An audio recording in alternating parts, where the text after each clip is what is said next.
we go again. But you brought up something. Now Kendrick has rolled out GNX. Have you listened to it?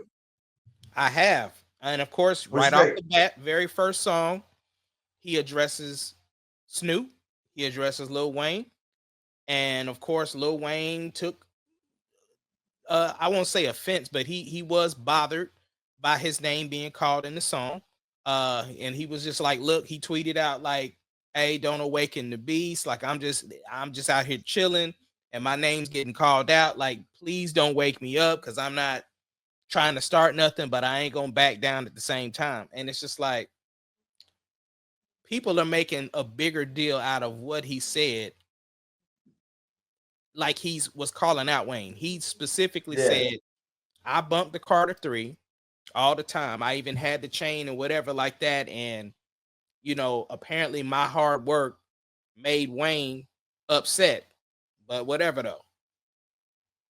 Yeah. Yeah. I think that here's the thing I think that's interesting about it. Okay, so for somebody like me, where I may so I'm a huge Kendrick fan. Enough so that already, right? Already, I can I can feel very comfortable with arguing that I would put Kendrick on my personal GOAT list as top five.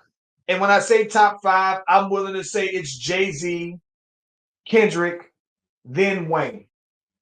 Anybody after that, we can argue and you can make the case for who's else. But for me, those are my three: Jay-Z, Kendrick, Wayne. So with that being said, don't get me wrong, Wayne is a beast, and Wayne don't miss. And I can't lie. I think that a Wayne beef would be different because when the lighter flicks and Wayne goes, I know it's gonna be up. So I don't know. It would be different, but but this is my thing. I'm gonna be honest with you.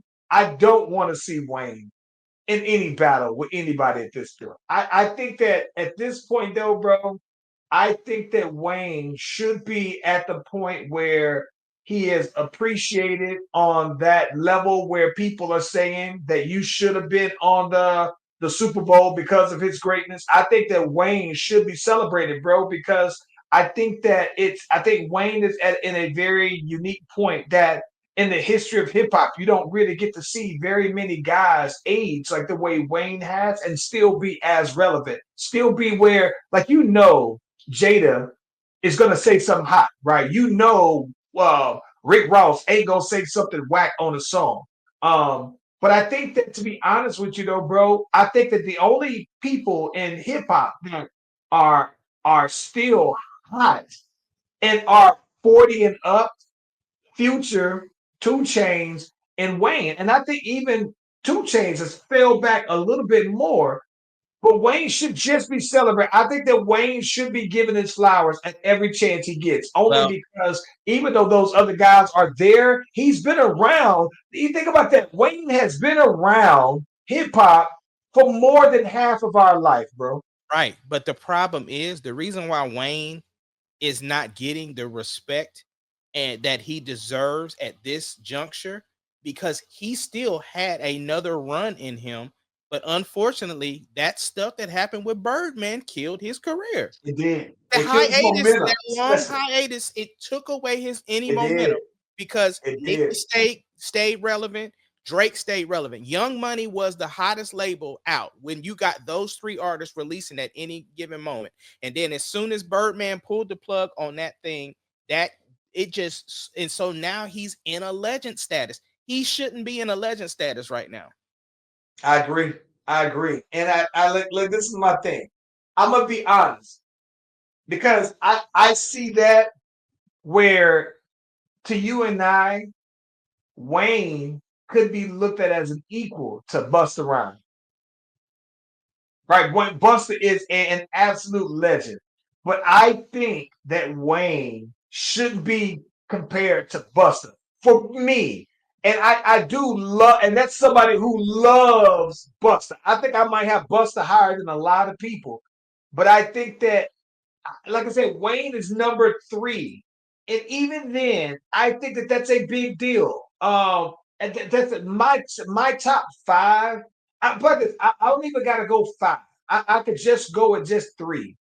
Um, my 3, I think, should always be given their flowers anytime they step out, anytime they pop out, anytime they're seen. I think that they should, though, bro. But that's why I thought that GNX is that dope of an album, because for somebody like me, and I am admittedly somewhat biased when it comes to Kendrick. Um, it's a no skip album. Now, with that being said, there are certain songs that I might like more than others, but it's still no skip. Um, I'll tell you this. I thought Mr. Morale and the Steppers was a no skip album because but it was the same way. It had songs that I like and some that didn't. What I appreciate the most about the album in itself, and what I found to start to like more about West Coast artists in general, is that I appreciate more than anything that it sounds regional. Like, it doesn't sound like a down south album. A lot of West Coast artists, there's something about that West Coast bass line that I appreciate, that make it sound like it's such a LA, like a California thing, that I think that more people have gotten away from with the popularity of Southern hip hop and it being emulated. I like that West Coast artist in particular still has the identity of West Coast sound and music, though. And this one is very much a West Coast album, though, bro. So it's fire, bro. Yeah. Yeah. It was long winded, but I listened to it. I had it on repeat, man. I found out on accident that it came out one day. I just so happened to stop at a gas station on my way to Louisiana, and they said Kendrick got this album. I was like, what the hell? Put it on and had it on repeat I've had it on repeat probably driving through Alabama and most of Mississippi, bro. Yeah.